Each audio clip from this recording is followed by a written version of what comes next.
कोई जरूरी नहीं कि लड़के किताबों के बीच अगर कोई चिट्ठी छुपाएं तो वो किसी लड़की को लिखा लव लेटर ही होगा। किताबें जो होती है ना, वो जिंदगी का अलग ही मतलब सिखाती है। किताबों की अपनी अलग दुनिया और अलग जबान होती है। कभी गए हैं आप इन किताबों की दुनिया में? विनय को किताबें पढ़ने और घूमने फिरने का बहुत शौक था।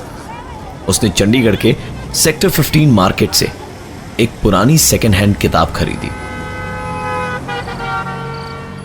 दिन भर का काम खत्म करने के बाद उसे रात 12 बजे के बाद ही वक्त मिला किताब को पढ़ने का। उसने टेबल पर बैठकर नाइट लैम्प जलाया। किताब पढ़ने के लिए वो खोल ही रहा था कि उसमें से कागज का एक टुकड़ा नीचे गिरा। विनय ने कागज का टुकड़ा उठाया तो देखा कि उसमें कुछ लिखा था। लैम्प की रोशनी में विनय ने उसे पढ़ना शुरू किया। मेरा नाम अमित है, मैं यहां दार्जिलिंग घूमने आया, पर पीक सीजन होने की वजह से किसी भी होटल में मुझे जगह नहीं मिली। टैक्सी ड्राइवर ने कहा कि आप यहां से 10 किलोमीटर नीचे चून भट्टी चले जाइए, वहां आपको लॉज जरूर मिल जाएगा। मकान नंबर 13 का कमरा नंबर 06 जो मुझे मिला। थोड़ा गंदा है पर रहने को जगह मिल गई, वो क्या कम है। आज मैं पूरी रात सोया नहीं। इसका कारण मेरे कमरे के बाहर में कुछ लोग बैठे बतौलेबाजी कर रहे थे।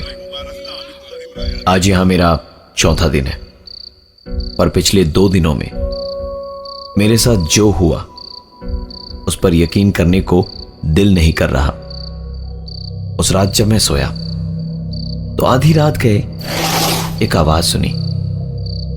मुझे लगा कोई चूहा वगैरह होगा तो मैंने ज्यादा ध्यान नहीं दिया, लेकिन तकरीबन 15-20 सेकंड्स तक जब वो आवाज लगातार आती रही तो मैंने उस आवाज को ध्यान से सुनना शुरू किया। वो आवाज मेरे बगल में पड़ी टेबल से आ रही थी। मैंने तुरंत नाइट लैम्प जलाया तो देखा,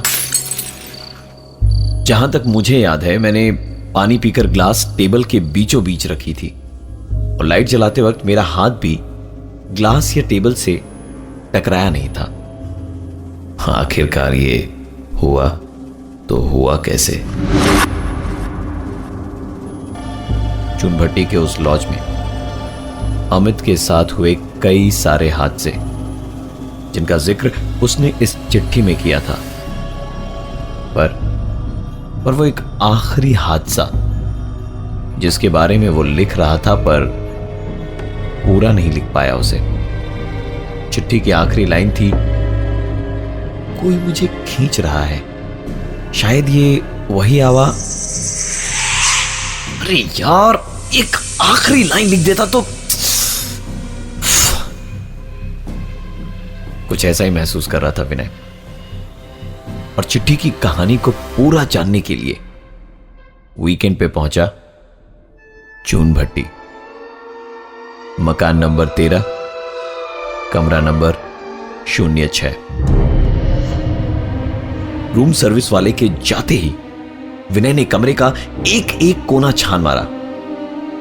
उसे कहीं कुछ नहीं मिला, ना ही उस कहानी का बाकी हिस्सा, ना ही कुछ और जिससे वो पता लगा सके कि आखिरकार अमित के साथ हुआ क्या था।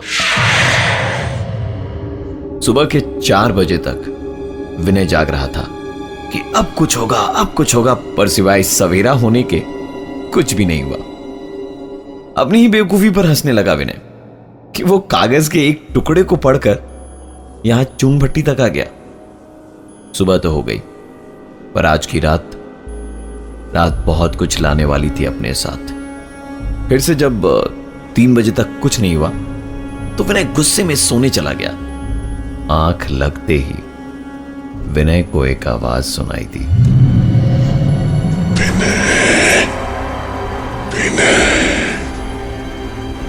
मैं अमित, तुम मुझे ही ढूंढने आए थे ना? प्लीज विनय, प्लीज मुझे बचाओ विनय, मुझे निकालो यहां से जल्दी। विनय,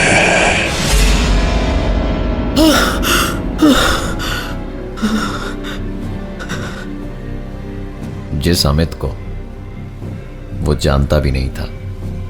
विनय ने ना सिर्फ उसकी आवाज सुनी बल्कि उसका चेहरा भी देखा। इस सदमे से वो बाहर निकल ही नहीं पाया था कि अपने कमरे के बाहर उसने एक आवाज सुनी। दरवाजा खोला तो बाहर कोई नहीं खड़ा था। इसे अपना वहम समझकर जैसे ही उसने कमरे का दरवाजा बंद किया कि लगभग तुरंत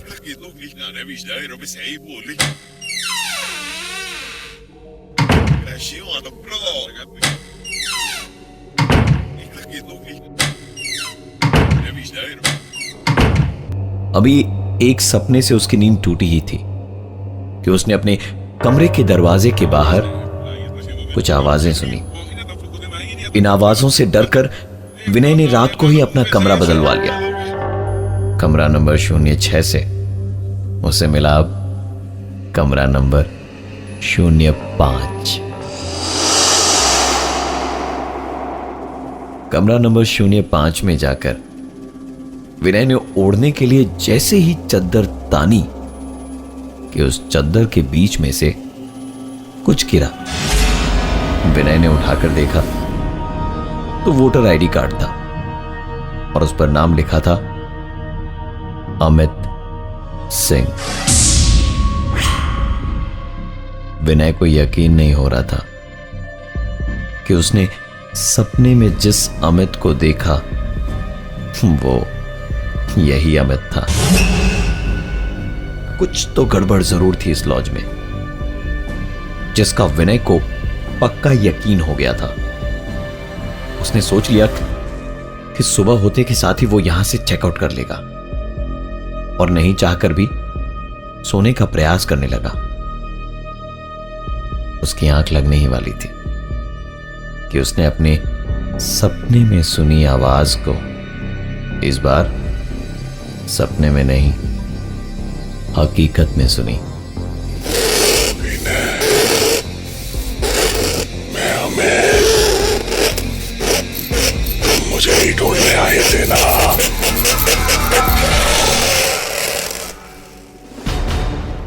विनय बिस्तर से उठकर उस आवाज का पीछा करने लगा, पर वो आवाज मानो जैसे विनय के साथ खेल रही थी। उस आवाज का पीछा करते हुए वो कमरे की बाईं तरफ जाता तो आवाज दाईं तरफ से आती और दाईं तरफ जाता तो आवाज बाईं तरफ से आती। विनय कुछ सोच समझ नहीं पा रहा था। सुबह तक क्या, वो अब इस कमरे में 2 मिनट भी नहीं रह सकता था। उसने हड़बड़ी में अपना सामान पैक किया और कमरे से निकलने के लिए जैसे ही दरवाजा खोला, कमरे में इतना कुछ हुआ कि वो परेशान हो गया और जैसे ही उस कमरे से बाहर निकलने के लिए उसने दरवाजा आधा ही खोला था कि दरवाजा बंद हो गया और साथ ही विनय भी। किसी के दीवार को खुरचने की आवाज आ रही थी। कमरे के अंदर किसी के लड़ने की आवाज आ रही थी और रह रहकर ग्लास फूटने और चम्मच के गिरने की भी आवाज आ रही थी।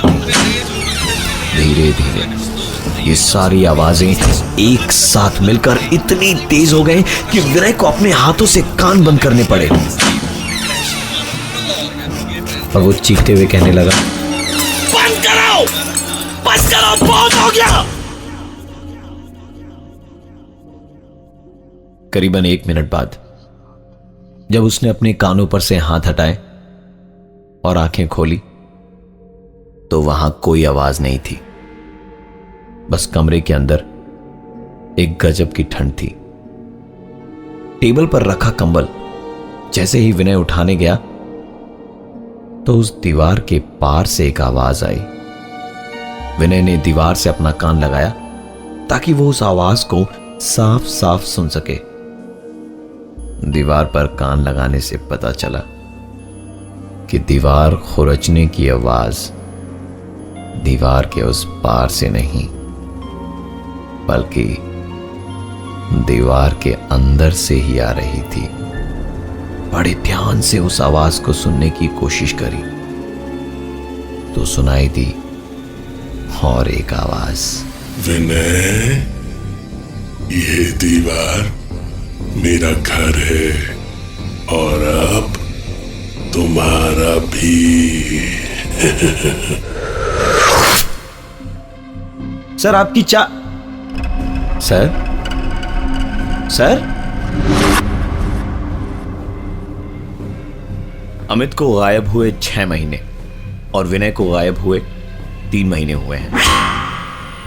चंडीगढ़ के सेक्टर 15 के मार्केट में एक किताब आई है और उस किताब में है फिर से एक चिट्ठी जिसकी आखिरी लाइन है, कोई मुझे अपनी तरफ खींच रहा है। शायद ये वही आवाज।